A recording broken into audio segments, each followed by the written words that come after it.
Semisal Anda adalah orang kaya yang hartanya bisa jadi sampai ratusan sampai miliaran, masa sih beli hewan kurban yang setahun sekali dengan harga 2 juta? Sangat tidak masuk akal. Ya, sangat tidak masuk akal kalau dihitung pakai logika juga. Maka berikanlah yang terbaik di jalan Allah. Kalau Anda saat ini yang menonton punya harta ratusan juta bahkan sampai miliaran. Misalnya sapi yang 1 ton gitu ya, bahkan lebih mungkin. Tapi kan esensinya bukan menyembelihnya.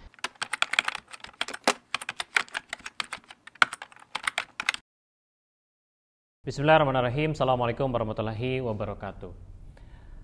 Kali ini saya pengen membahas sesuatu yang familiar atau satu momentum yang sering diadakan oleh umat muslim di seluruh dunia, yang diantara salah satunya yaitu Idul Adha selain Idul Fitri. Yang mana kalau hitung-hitungan secara tanggal itu sebentar lagi kita akan menjumpai Idul Adha atau Idul Kurban. Mungkin kita sudah paham bagaimana tentang tata cara perayaan Idul Kurban atau Idul Adha itu tersendiri.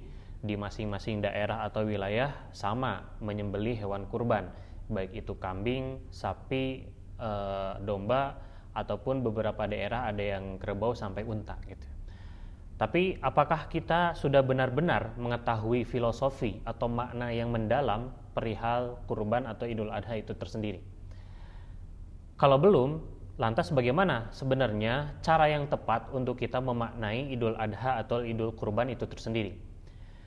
Jadi gini teman-teman, nalarnya adalah setiap perintah atau setiap ayat di dalam Al-Quran itu pasti pada mulanya diturunkan kepada manusia yang paling agung, yang paling utama dalam hal ini yaitu Nabi Muhammad Rasulullah SAW. Semua ayat di dalam Al-Quran pasti pertama kali diturunkan kepada Nabi Muhammad SAW.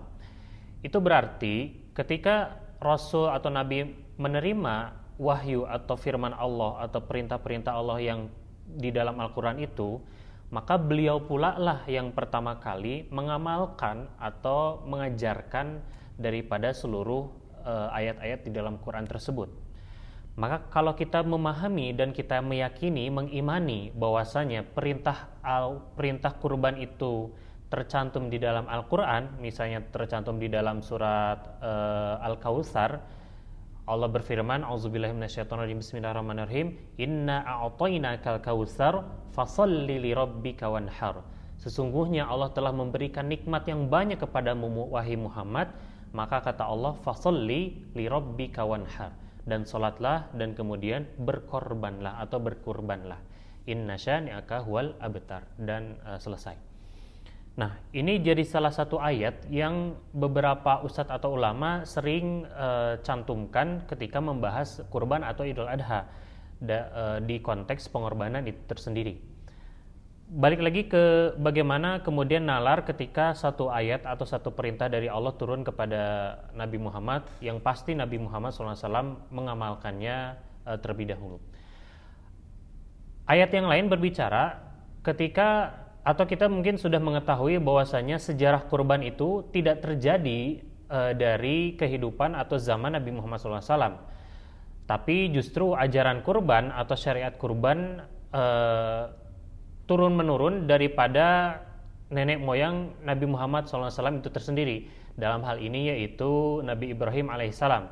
Tapi sebenarnya di dalam beberapa cerita di dalam Al-Quran, tata cara atau filosofi kurban itu juga diceritakan ketika zaman Nabi Adam.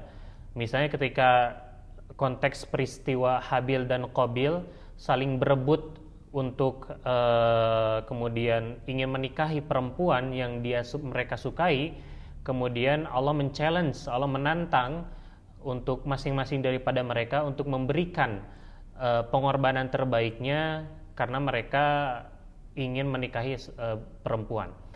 Maka singkat cerita, di zaman Nabi Adam itu Habil memberikan kurban berupa hewan yang itu hewannya terbaik, hewannya berkualitas bagus ya, sehat, mungkin gemuk dan lain sebagainya. Entahlah, mungkin nanti kita bisa tanyakan kepada para guru-guru kita bagaimana spesifik daripada cerita Habil dan Qabil itu.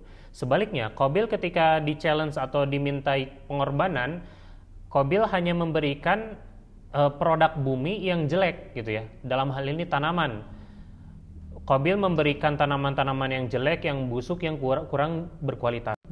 Maka turunlah ayat di dalam surat Al-Maidah itu, innama yataqabbalallahu minal muttaqin. Sesungguhnya Allah hanya menerima amal ibadah atau amal soleh hanya dari orang-orang yang bertakwa.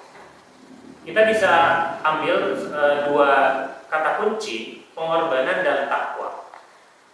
Takwa itu adalah salah satu gelar atau tingkatan yang paling tinggi bagi orang-orang muslim atau orang-orang beriman di dalam Islam. Dia kalau konteks duniawi itu udah kayak gelarnya profesor, bahkan lebih daripada itu lah ya gitu.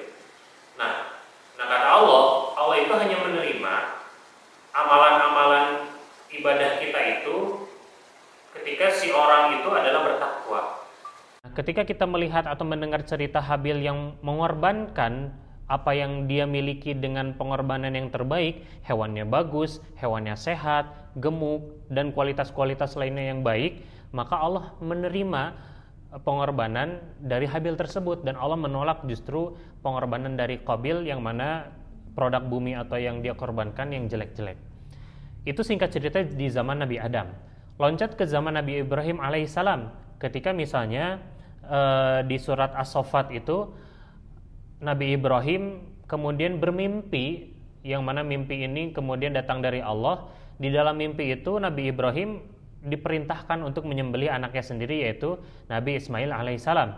Maka Allah berfirman, kemudian maksud di sini adalah Ismail menjawab ketika Nabi Ibrahim berdiskusi, chattingan sama anaknya, wahai anakku, bagaimana pendapatmu? Atau tadi aku bermimpi bahwasanya Allah memerintahkanku untuk menyembelihmu. Kata Nabi Ibrahim, bagaimana pendapatmu wahai anakku? Nah, ayat ini kadang dimultitafsirkan, dan itu boleh-boleh saja di konteks misalnya psikologi dan parenting. Psikologi dan parenting biasanya sering mengutip ayat ini juga. Apa di konteks parenting?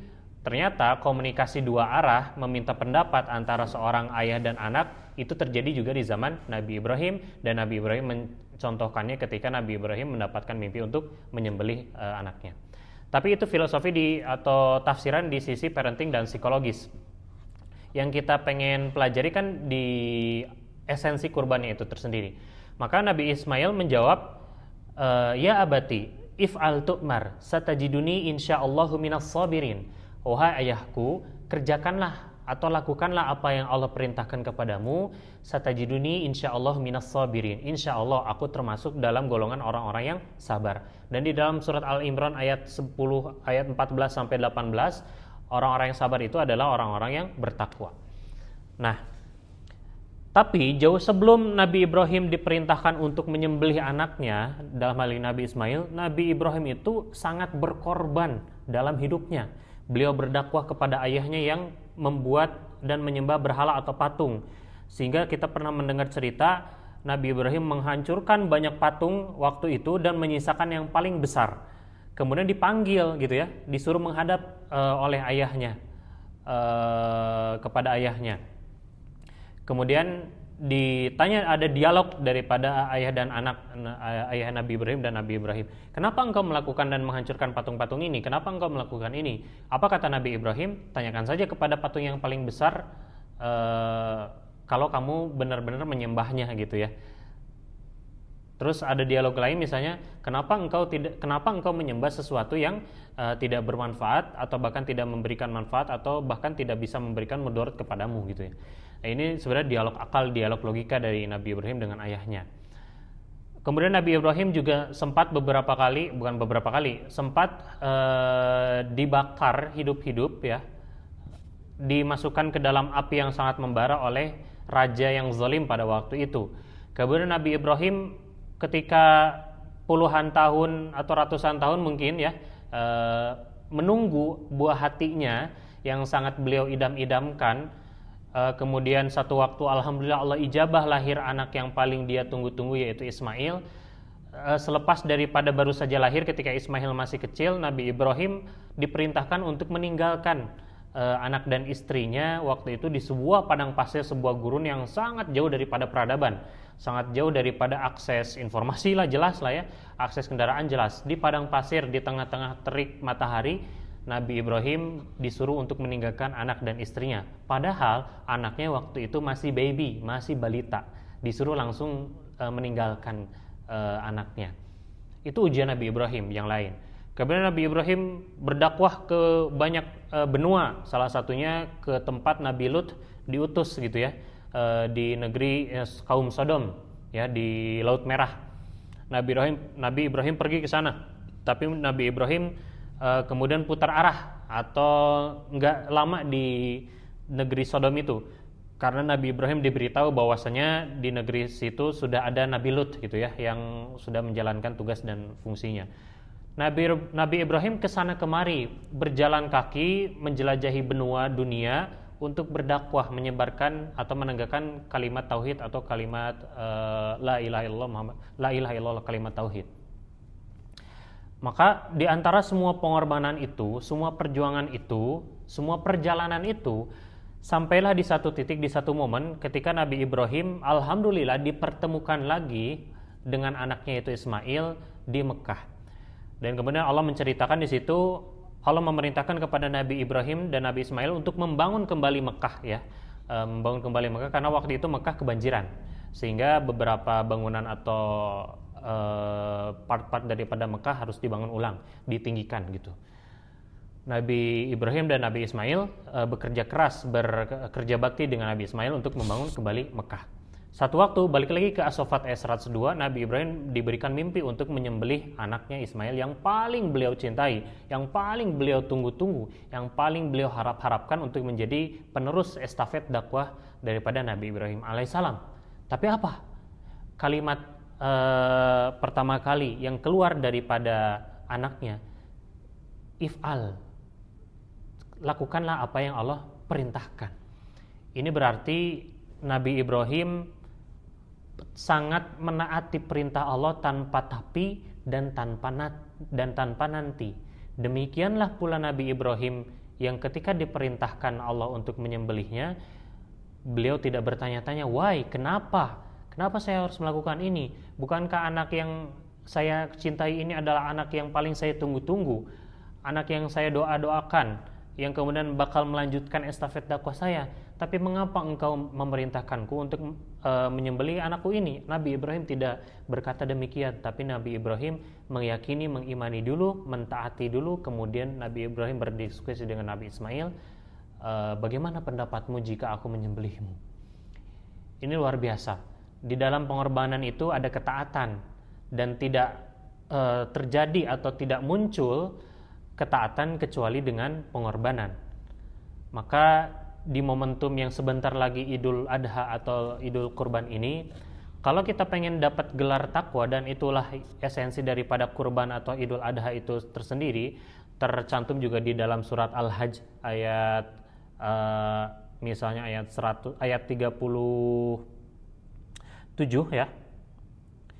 Daging hewan kurban itu, kata Allah, dan darahnya sekali-kali tidak akan sampai kepada Allah, tetapi yang sampai kepada Allah adalah ketakwaanmu.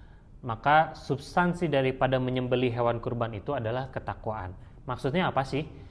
Maksudnya adalah ketika momentum Idul Kurban atau Idul Adha itu terjadi atau terlaksana misalnya hanya setahun sekali, maka gelar takwa itu tidak didapatkan di ujung ketika 10 Zulhijjah, tapi dia akumulasi daripada perjalanan hidup kita setahun ke belakang. Sebagaimana Nabi Ibrahim, perjalanan hidup dan dakwahnya beberapa momentum ke belakang, ketika beliau berdakwah, ketika beliau menghancurkan patung dan berhala yang besar dan banyak itu, kemudian ketika beliau diancam dan dimasukkan ke dalam bara api, dibakar yang paling besar, kemudian ketika beliau harus meninggalkan anak di istrinya di padang pasir yang sangat tandus, kemudian ketika Nabi Ibrahim diutus untuk pergi ke benua yang jauh dimanapun itu. Itulah perjalanan-perjalanan Nabi Ibrahim yang kemudian Allah perjalankan, dan di titik paling ujungnya Nabi Ibrahim diperintahkan untuk menyembelih anaknya. Maka filosofi selanjutnya, tidaklah ketakwaan itu bisa dicapai kecuali kalau kita mampu dan meyakini dan mengimani mengorbankan apa-apa yang paling kita cintai. Ini analoginya seperti zakat fitrah atau ya seperti zakat fitrah di bulan Ramadan kemarin. Ada orang punya harta yang sangat banyak atau lebih daripada cukup lah katakanlah gitu ya. Dia punya iPhone, dia punya mobil, dia punya ini itu. Kemudian dia ngopi setiap hari. Kalau makan siang minimal 100.000 misalnya. Tapi zakat fitrah ketika ada perintah zakat fitrah, dia hanya menunaikan 40.000 gitu. Nah ini sebenarnya cacat logika ya. Kalau diukur dengan logika juga salah. Dia punya iPhone, dia punya banyak kemewahan dunia, tapi ketika mengeluarkan zakat fitrah hanya 40.000. Kan ini sangat-sangat tidak masuk akal ya, dengan gaya hidupnya yang begitu mewah, yang begitu hedon, tapi diperintahkan zakat fitrah hanya 40.000. Nah ini pun sama dengan kurban. Apa yang hari ini kita punya, maka kita korbankan sebenarnya. Kita berikan apa-apa yang lebih kita cintai itu di jalan Allah dengan ibadah kurban, dengan menyembelih hewan kurban sapi, kambing, domba atau unta atau kerbau gitu. Dan itu tuh jangan sampai ada sebuah gap atau kejomplangan ya antara berapa harta yang kita miliki dengan apa atau berapa hewan kurban yang kita beli. Semisal Anda adalah orang kaya yang hartanya bisa jadi sampai ratusan sampai miliaran, masa sih beli hewan kurban yang setahun sekali dengan harga 2 juta? Sangat tidak masuk akal. Ya, sangat tidak masuk akal kalau dihitung pakai logika juga.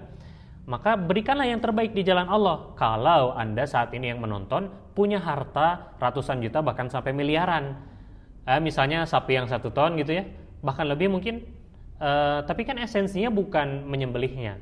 Tapi juga jangan sampai ketika kita mempunyai harta yang banyak tapi tidak didasari, tidak dibiasakan perjalanan hidup ke belakang itu atau mulai dari saat ini dengan ketakwaan, dengan ibadah dan amal soleh. Analoginya adalah seperti ada orang yang punya harta banyak, tapi dia sehari-harinya mendapatkan itu dengan cara salah, maksiat atau zolim misalnya. Sehari-hari dia bermaksiat, ke klub malam, mabuk dan lain sebagainya. Katakanlah dia mempunyai sumber penghasilannya daripada sumber-sumber harta yang haram. Sehingga di tabungannya dia punya puluhan, ratusan, bahkan sampai miliaran. Entah mungkin dari uang korupsi, entah mungkin dari tadi pekerjaan-pekerjaan yang syubhat atau haram. Kemudian datanglah Idul Adha kepada dia menjumpai Idul Adha maksudnya. Dan dia mungkin tergerak hatinya untuk membeli hewan kurban. Dan dia mengklaim, saya kayaknya mendapatkan gelar takwa. Nah ini juga tidak masuk akal.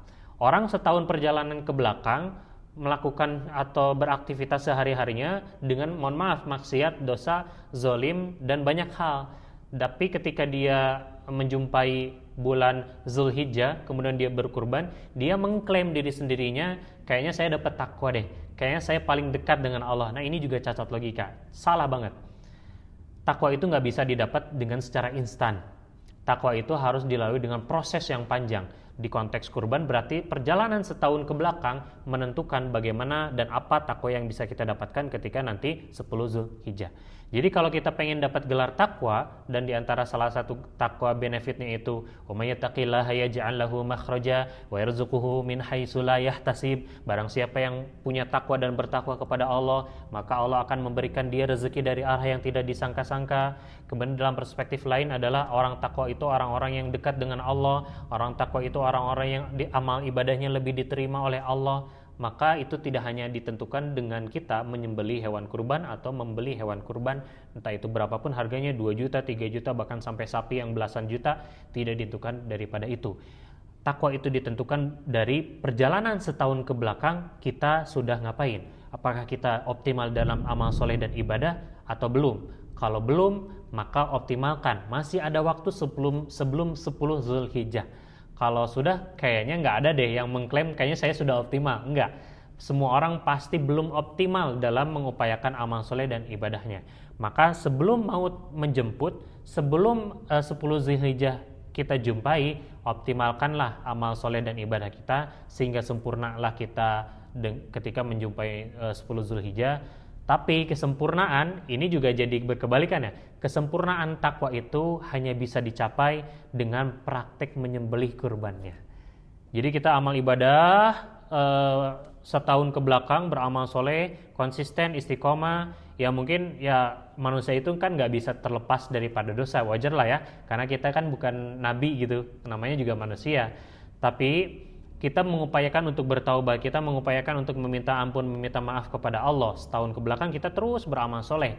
Kalau ada dosa kita minta maaf, kalau ada dosa-dosa yang kita nggak sengaja kita bertaubat. Sampailah kita 10 Zulhijjah, kita sempurnakan takwanya dengan membeli dan menyembelih hewan kurban. Itu barangkali filosofi kurban atau Idul Adha. Mudah-mudahan kita tidak terjebak dengan apapun itu perayaan-perayaan seperti bakar-bakar sate atau menyembelih, euforia menyembelih di RT RW atau di Karang Tarunanya dan sebagainya. Filosofi lain, kurban juga jadi salah satu wasilah kita untuk menyadari bahwasanya ada urgensi sosial di dalamnya. Banyak orang-orang di desa, orang-orang di luar sana yang belum merasakan nikmatnya protein daripada daging hewan kurban. Maka ini waktunya supaya kita menjadi orang-orang atau manusia-manusia yang bermanfaat, membagikan kebahagiaan, keberkahan, dan kenikmatan kepada orang yang jauh mungkin di luar sana. Karena betapa banyak juga orang yang setahun sekali juga mungkin bisa lebih ya, yang jarang memakan daging hewan sapi atau kambing atau domba. Maka ini juga jadi salah satu ikhtiar kita untuk memperbaiki aspek-aspek sosial, entah misalnya memperbaiki gizinya, kelaparannya, dan lain sebagainya. Maka kurban banyak maknanya, banyak filosofinya. Apapun itu, yang penting kita beribadah dulu, kemudian kita berusaha dengan sungguh-sungguh, berikan yang terbaik kepada Allah, dan sempurnakanlah dengan membeli dan menyembelih hewan kurban yang terbaik. Teman, jangan lupa buat like, share, dan subscribe, dan juga komen menurut teman-teman gimana sih filosofi kurban yang masih relate di zaman sekarang, khususnya buat anak-anak muda, atau bagaimana pandangan teman-teman terkait kurban atau Idul Adha ini di aspek sosial, di aspek agama atau keyakinannya itu tersendiri, atau apapun itu. Jangan lupa ya di komen dan kemudian dibagikan videonya, like, share, dan subscribe. Thank you.